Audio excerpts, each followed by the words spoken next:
So lovely to be here, and we're going to start the day, as we very often do, with a poem written and performed by Suna Asan, who is, this is a recorded poem, but she's actually joining us for the panel later on in the day. And Suna is a queer Muslim woman, a clinical psychologist, an award-winning poet and all-round disruptor. Her work is centered on compassion, decolonizing our understandings of mental health, embracing each other's madness. You can see her bio in the chat. The poem is called Decolonizing Distress. The reason we show it at the start of many of our online events is we think it really captures the message of AD4E, the challenge to diagnosis. It does so in a very dramatic and moving way. And if you haven't heard it before, I'm sure you will find that it's a really excellent way of tuning us into the themes of the day. If you want to read the full text of the poem, it's in the anthology We Are the Changemakers from PCCS Books. So let's play Suna's poem.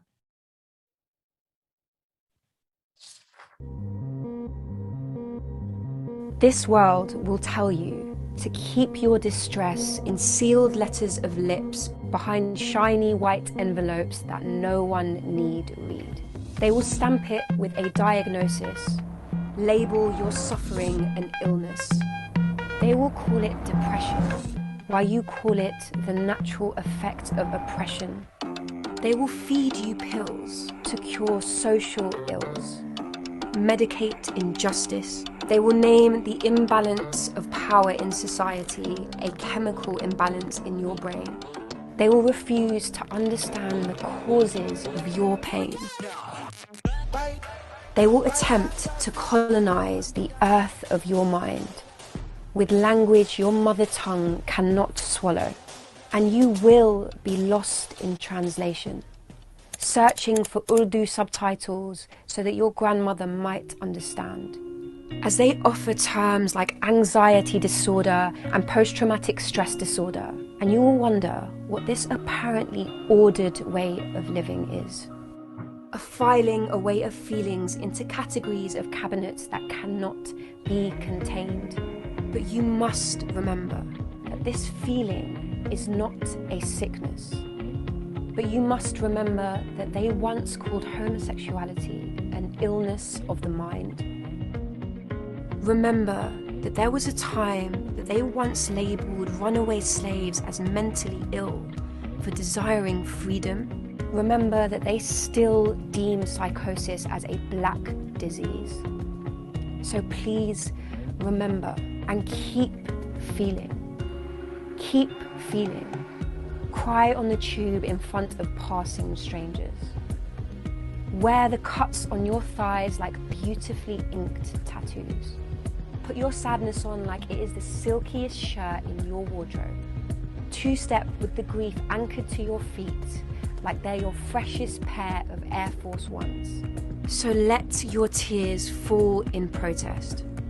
Release your rage in revolution to a world that is terrified of unfiltered and unedited truth. Do not dilute your heart. Gather community around the table so you can feast in this feeling. Let their sorrow and joy be a convoy to ride together out of this societal warfare. Show them that your tenderness packs muscle, that this tenderness is shared, that this suffering is to be understood at the collective, not only the individual perspective. There is healing to be found in our community. Phenomenal woman, I am in love with your tenderness. I am in love with our tenderness. So please, stay tender. Stay tender.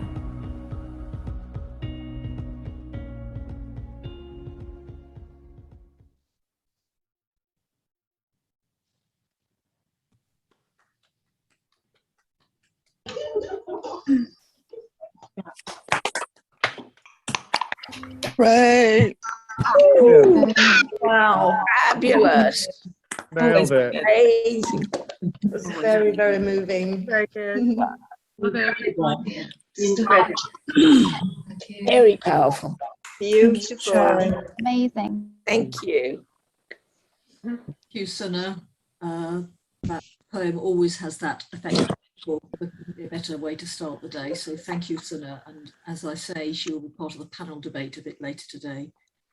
We'll see her in person. Great. Lovely. I'm just going to take care of the microphones, Lucy. Here we are. And so hopefully you can unmute. I think it's so good to hear everybody's reaction. It's just so powerful. So yeah, thank you, Lucy. Back to you. Okay, so I'm now going to do a share screen thing. I hope. John knows I'm not very good at this kind of thing. I'll let you know how it's going on the screen, Lucy. Yes. Yeah. So we've got the screen starting to change. We can see your PowerPoint coming up. Slideshow from beginning. How is that? Can you see that? Perfect, Lucy. I think you've totally mastered it. Thanks to that. Great. That's always invites a disaster. And I hope you can hear me as well. Yes, your audio is really clear. Yeah. Excellent. So what I'm going to do now is a bit of a whiz through about the challenge to psychiatric diagnosis. Some of you will have heard this before. It's a version of the talk that I always give as AD4E. Some of you may not have done. The idea is to set the scene by just introducing you to some of the critiques of diagnosis in case you're not already familiar with them, or reminder for those of you who are familiar with them. So here's the scene setting, 20 minutes. As Joe said already, it's really important to emphasize we are not in any way denying the reality of people's distress. Of course, people suffer all sorts of experiences like disabling panic attacks, terrifying mood swings, and so on. But our question today is, are they suffering from medical illnesses which need diagnosing, or do we need completely different ways of understanding distress which are not based on diagnosis? So these are the messages of my book, A Straightforward Introduction to Diagnosis. They're also the message of the AD4E events, which is that in the world in which we live, in fact, few people can afford to give up diagnosis entirely. You may well need it for access to benefits and services, but do people have to define themselves and their problems in this way? And are they offered a choice about this? The answer to that is generally no. So we believe that, of course, people have the right to describe their experiences in their own way and in a way that feels right for them, but they should not have a particular understanding imposed on them, be deprived of the information that they need to know that there are other ways of understanding distress. And this is particularly true given that the authors of the diagnostic manuals themselves are saying that these ways of thinking are actually very much open to question. So that's the book. I ought to tell you probably there's a new edition coming out early next year. So it'll be probably slightly more expensive. You can have this one, or you could wait a few months for the updated one, in which I, among other things, took a rather distressing trip into the land of TikTok, not familiar to people of my generation, and discovered that really medicalization, if anything, is spreading further and faster with a trend to self-diagnose. So very briefly, what is psychiatric diagnosis? As many of you will know, the diagnoses we use are listed in these two manuals. They're pretty much the same, and they list about 300 different ways in which we can apparently be mentally disordered. And they are regularly updated. So the ICD is formally coming into use, I believe, in January, and the DSM, the latest edition, came out in May 2013, and it caused quite a stir. And the reason it caused quite a stir was that for the first time, really, some of the most establishment psychiatrists who are quoted here, including the chair of the DSM-4 committee, came out and with significant and quite damning criticisms of their own work. So Dr. Alan Francis said DSM-5 will radically and recklessly expand the boundaries of psychiatry. There is no reason to believe that DSM-5 is safe or scientifically sound. According to the former head of America's most prestigious mental health funding organization, DSM is totally wrong and absolute scientific nightmare, and patients deserve better. So this knowledge, of course, very rarely filters down well, to professionals, see even less to people who are given diagnoses, people on the receiving end of psychiatric interventions, which is why we think it's so important that people should at the very least know about these controversies. And this led to lots of other debate and discussion.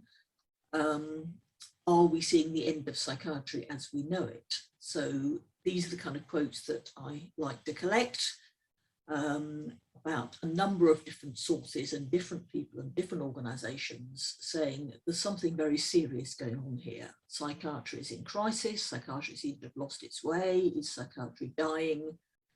And at the bottom, our favorite, or one of our favorite psychiatrists, it's time to reach beyond diagnostic dependence. Psychiatrists themselves are saying this system no longer works effectively, it's not scientifically based, and we need to think very differently. And we think everybody needs to know about that. So why do we need psychiatric diagnosis at all? Well, if you think about general medicine, about the many things that may go wrong with your body, which may take you along to your GP or other medical professional, we need diagnosis to suggest the treatment, to suggest what the outcome might be, to suggest what the cause might be, so that professionals can communicate with each other and provide a basis for research.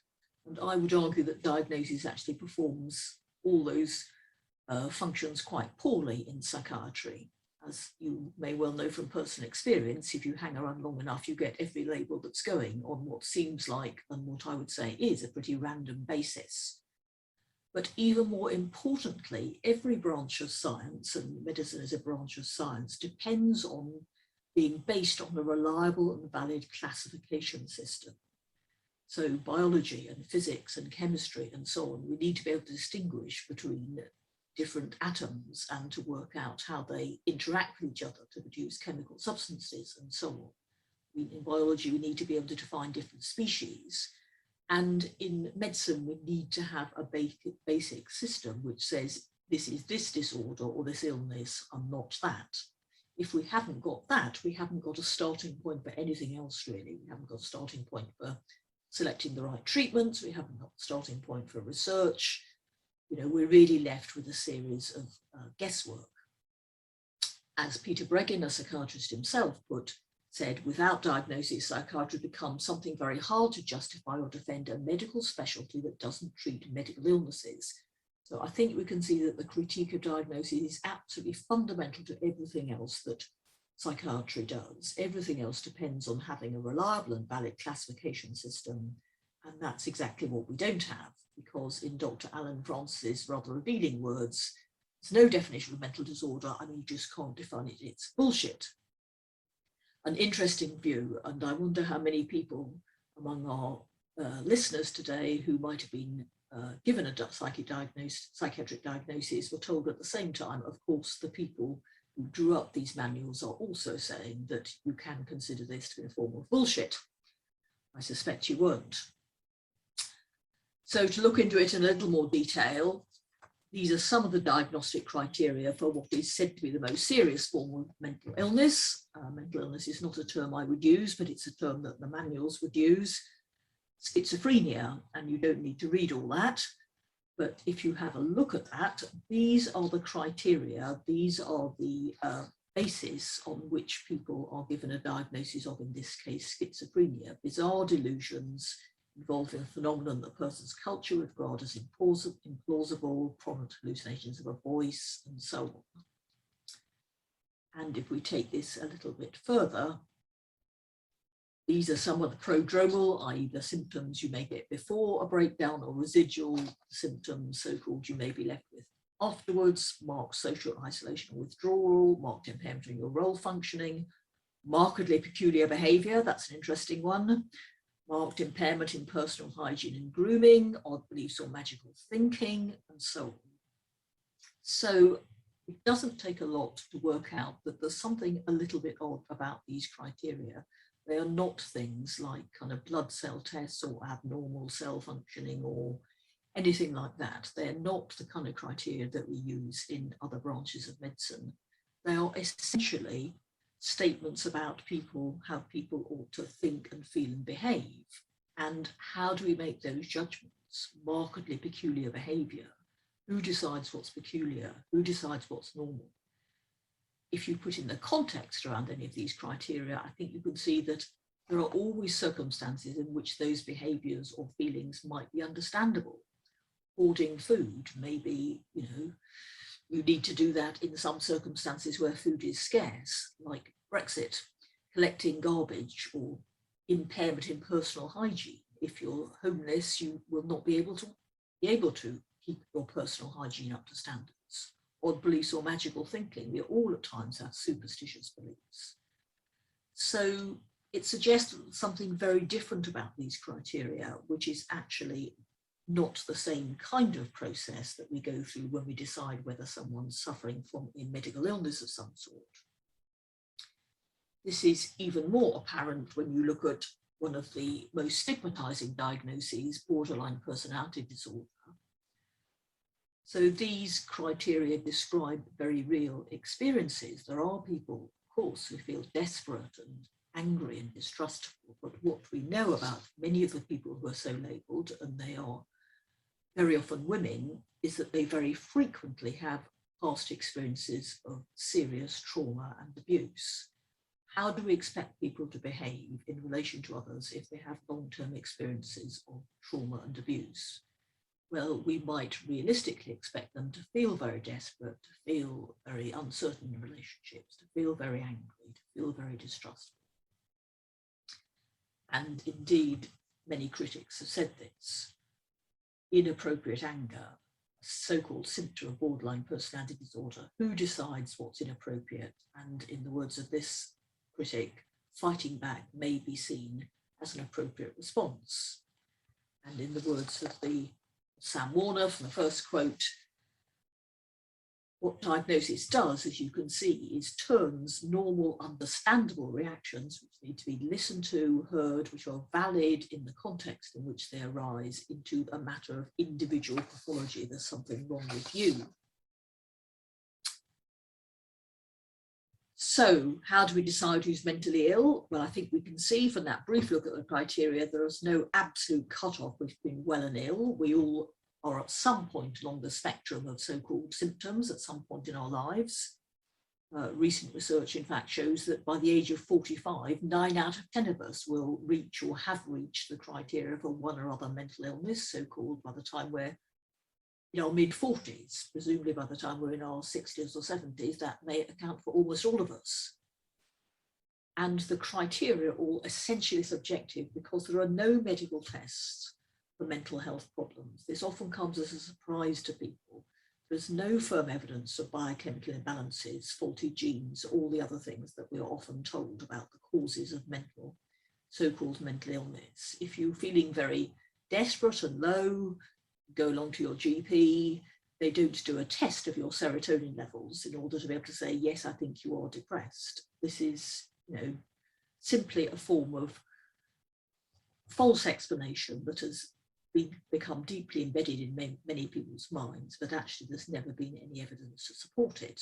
And this is what David Kupfer, chair of the DSM-5 committee, actually means when he says we've been telling patients for several decades we're waiting for biomarkers.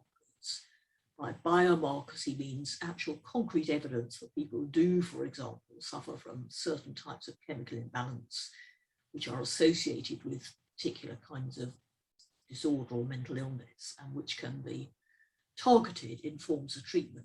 We do not have that knowledge, and in my view, we are not likely to get it. So the summary is psychiatric diagnoses are not what they claim to be. They're not based on identifying what's going on in our brains and bodies. They're based on social judgments about disturbing or unacceptable ways of thinking, feeling, and behaving. And people who are diagnosed may well be distressed and need of help, but this is not best understood as a medical problem. It is the consequence of a complex mixture of social, emotional, and relationship difficulties. And in contrast to the lack of evidence for the biomedical model, there is a mountain of evidence, some of which we were hearing today, about the relationship, the social and the economic and ultimately political causes of the kinds of experience that ends up being diagnostically labelled. So we're left with a kind of circular arguments. Why does this person have delusions? Because they have schizophrenia. How do they have schizophrenia? Because they have delusions. There's no way out of that exit. You can insert any diagnosis you like. Why does this person have mood swings? Because they have schizophrenia. How do you know they have schizophrenia? Sorry, why does this person have mood swings? Because they have bipolar disorder. How do you know they have bipolar disorder? Because they have mood swings. Why is this child so restless and fidgety? Because they have ADHD. How do you know they have ADHD? Because they're so restless and fidgety. And in legitimate, as I would call them, branches of medicine, you have a way of testing that. Why does this person have headaches? You can test it out. There is no way of testing it out. In psychiatry, it's essentially a doctor's word. So we are not the only people saying this, and we indeed have support from some of the highest sources. This is a groundbreaking report from the United Nations, and in fact, the author of this report, Dr. Puras, is joining us later in the panel discussion. He wrote this brave and outspoken report saying that actually a lot of the ideas we've been sold are a myth. Many of the concepts supporting the biomedical models of mental health have failed to be confirmed by research. Diagnostic tools have expanded often beyond a solid scientific basis. He will be telling us more about that, I'm sure. But these are two of the points he makes. We need to move.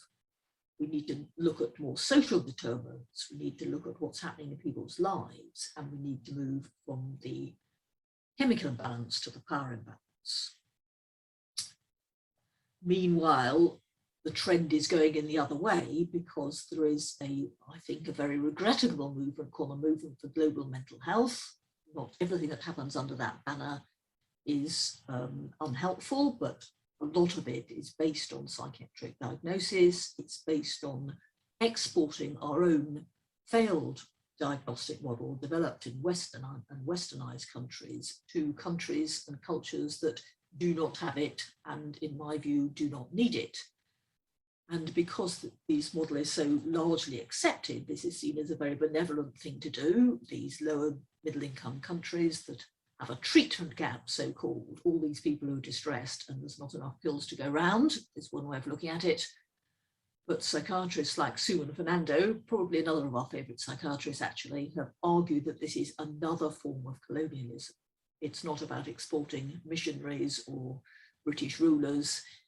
It's about infecting people with a way of thinking that is actually not helpful for Westernized countries and possibly even less helpful for other countries and cultures. Because actually the main thing we have to show them is examples of what not to do. Okay, so we're in a kind of limbo state. As the New Scientist said in an editorial just over a year ago, the world's largest mental health research organization, that's NIMH, based in America, signals its intent to tear up 60 years of psychiatry and start again. What this editorial is referring to is the attempts that are ongoing to start from scratch and develop diagnostic manuals that are actually scientific, reliable and valid from scratch. And there's a number of projects underway. None of them actually go as far as saying these experiences are best not seen as mental illness or disorders. So it seems to me they are still likely to fall into the same trap. And in the meantime, the best defense of the current system, if you really challenge one, is to say, well, it's imperfect, it's the best we've got. Our argument is it's not the best we've got. We have many other far better ways of understanding distress. So it doesn't have to be like this. Many people say their recovery was as much about overcoming the messages of the diagnosis and the effects of the treatment as it is about getting over an illness. And leading members of the survivor movement, so many of whom have presented at our AD4E events, have said exactly the same thing. And you can see their stories on these websites. And we have a number of alternatives to the illness model. The trauma-informed approach, which we're going to be talking about today, the power threat meaning approach, which you have links for in the chat, which actually, along with the trauma-informed approach, sees symptoms as better understood as survival mechanisms. These are things we have to do in order to survive overwhelming events and circumstances. We are dealing with people with problems, not patients with illnesses. And if we want to put this in a wider context, the Power Threat Meaning Framework attempts to do that. Instead of asking what's wrong with you, we need to ask what's happened to you. Jackie Dillon is going to be ending the day and I'm sure elaborating on those themes. Instead of diagnosing people, we need to listen to their stories. A simple but radical message in the context of the dominance of the biomedical model of emotional distress. Okay, so that sets the theme for today, and we look forward very much to hearing other people picking up on these themes throughout the day. Thank you.